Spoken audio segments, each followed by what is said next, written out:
जय हिंद दोस्तों, कैसे हो आप। I hope you all will be also well. तो आज मैं फिर एक नए डाटा के साथ आया हूँ जो इलेक्ट्रिकल व्हीकल्स के ऊपर है। और दुनिया और यूरोप और इंडिया और चाइना, हम जानेंगे कि यहाँ कितना इलेक्ट्रिकल व्हीकल की संभावना है और क्या परिदृश्य रहने वाला है इलेक्ट्रिकल व्हीकल्स का। तो जैसा कि आप देख पा रहे होंगे, ये द इंडियन एक्सप्रेस से ये डाटा मैं उठा रहा हूँ।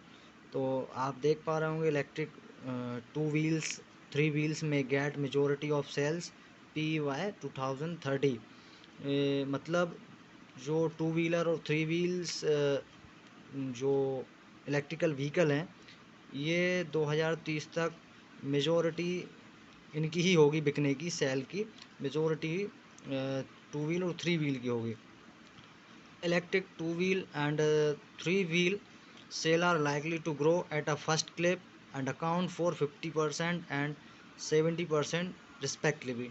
यानी कि जो टू व्हील्स हैं उनका जो पहली खेप में 50% और थ्री व्हील्स हैं वो 70% तक बढ़ने की उम्मीद है।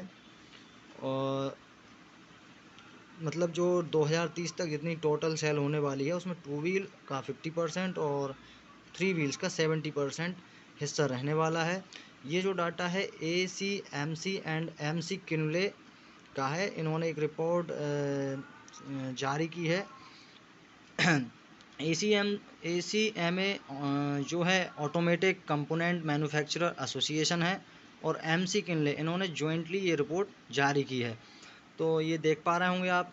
तो इसमें हमें बताया जा रहा है, ये जो डाटा है, total cost of ownership likely to be more attractive for electric two wheel and three wheel. जो इन व्हीकल्स की कॉस्ट रहने वाली है वो टू व्हील और थ्री व्हील की ज़्यादा अट्रैक्टिव होगी, यानी जो हमें खींचेगी कि हम इस बाइक को, इलेक्ट्रिकल व्हीकल को ख़रीदें, यानी कि कुछ कम रेट हो सकते हैं। उसके बाद जो ज़्यादा रेट थ्री व्हील्स के होंगे, टू व्हील्स के बाद फिर पब्लिक पैसेंजर व्हीकल्स के होंगे, और फिर हैवी कमर्शियल व्हीकल्स के रेट ज़्यादा होंगे। As per a report jointly prepared by automotive component manufacturer association ACMC and MC Kinley. तो ये हमें यहाँ पे पता चला कि किस व्हीकल्स की कम रेट होंगे, फिर किसके ज़्यादा रेट होंगे, फिर किसके ज़्यादा होंगे, और फिर किसके ज़्यादा होंगे। तो आई थिंक आपको ये समझ में आया होगा। और अब मैं आपको लेके आता हूँ थोड़ा और नीचे, इटर्नल कंबसन इंजन। तो इस इंजन को मैं आपको दिखा देता हूँ। और ये इंजन जो है कंटिन्यू जो इंडियन इलेक्ट्रिकल व्हीकल होंगे, पब्लिक व्हीकल और हैवी व्हीकल होंगे, जो हैवी कमर्शियल व्हीकल, उन्होंने यही इंजन अभी डोमिनेट रहेगा, जो कि इस परिदृश्य में स्लोवर इलेक्ट्रिफिकेशन में ये होता है। अब मैं आपको यहाँ लेके आना चाहूँगा जो कि expected share of electrical variant within new vehicle sales by 2030।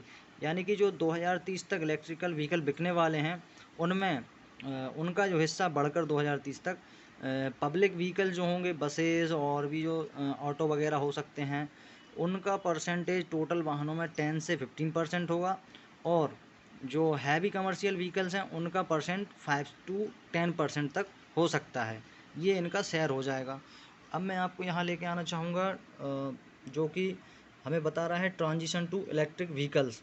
मतलब हम जो अपने कार्बन निकालने वाले जो व्हीकल्स हैं, इनसे इलेक्ट्रिकल व्हीकल पे पहुँचने पे क्या हो सकता है।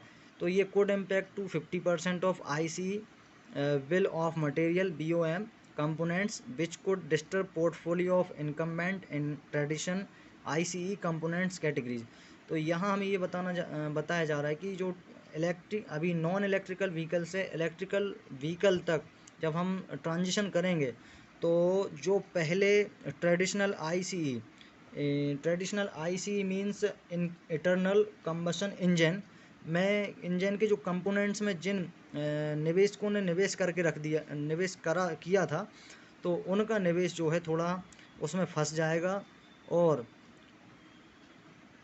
उनका 50% तक बिल बढ़ जाएगा, जो कि उन्होंने पुराने इंजन में ये अपना निवेश करके रखा था। तो अब मैं फिर नीचे और लेके आना चाहूँगा। तो ये यहाँ पे बात चल रही है factor that could disturb automotive landscape over the course of this decade. यानी कि कुछ फैक्टर्स हैं जिनसे इस डिकेड में, इस दशक में 2020 से 2030 तक इलेक्ट्रिकल व्हीकल्स के जो परिदृश्य है उसमें बदलाव आएगा। ऑटो जो मोटर वाहन का जो परिदृश्य है इनमें बदलाव आएगा। तो वो कौन से फैक्टर्स हैं? तो पहला फैक्टर है पुश फॉर क्लीन मोबिलिटी, यानी कि जो हमारी सरकारों द्वारा क्लीन मोबिलिटी वाहन या फिर क्लीन एक तरीके से हम कह लें जो बिना कार्बन निकालने वाले वाहनों के उपयोग के लिए जो आगे बढ़ने की नीति है।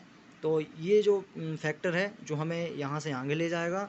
दूसरा है corresponding growth in adoption of electric vehicle, यानी कि इलेक्ट्रिक व्हीकल को जो अपनाने की संगत वृद्धि है उसकी वजह से भी ऑटोमेटिव मोटर वाहन का परिदृश्य बदल जाएगा 2030 तक। अब यहाँ हमें दिखा जा रहा है Europe and China expected to be front runners in this shift with the rest of the world following suit eventually. यानी कि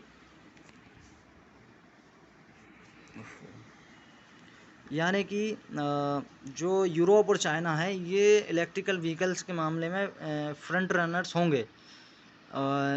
जो शिफ्टिंग हो रही है नॉन इलेक्ट्रिकल व्हीकल से इलेक्ट्रिकल व्हीकल तक, तो जो कि वर्ल्ड भी इसको फॉलो कर रहा है और इनमें यूरोप और चाइना दोनों फ्रंट रनर होंगे इनको शिफ्ट करने में। यानी कि नॉन इलेक्ट्रिकल व्हीकल से इलेक्ट्रिकल व्हीकल जो सबसे ज़्यादा उपयोग करेंगे वो चाइना और यूरोप अपने देश में ये जल्द से जल्द इंस्टॉलेशन करेंगे और एक्सेप्ट करेंगे, अडोप्ट करेंगे। नीचे मैं अब लाना चाहूँगा emerging markets India and China. तो ये जो इलेक्ट्रिकल व्हीकल्स हैं इनके मार्केट के बारे में हमें बताया जा रहा है कि इंडिया और चाइना जो हैं बड़े एक मार्केट होंगे इलेक्ट्रिकल व्हीकल्स के लिए। Likely to lead overall automotive space, ये इंडिया और चाइना जो हैं मोटर वाहन का जो भी जितना भी स्पेस है उसको लीड करेंगे। Sales of public vehicles expected to rebound to peak level by middle of this decade. India और चाइना के अंदर जो पब्लिक व्हीकल रहेंगे इलेक्ट्रिकल पब्लिक व्हीकल वो इस डिकेड के हाफ तक जाके बहुत ज़्यादा बढ़ने वाला है।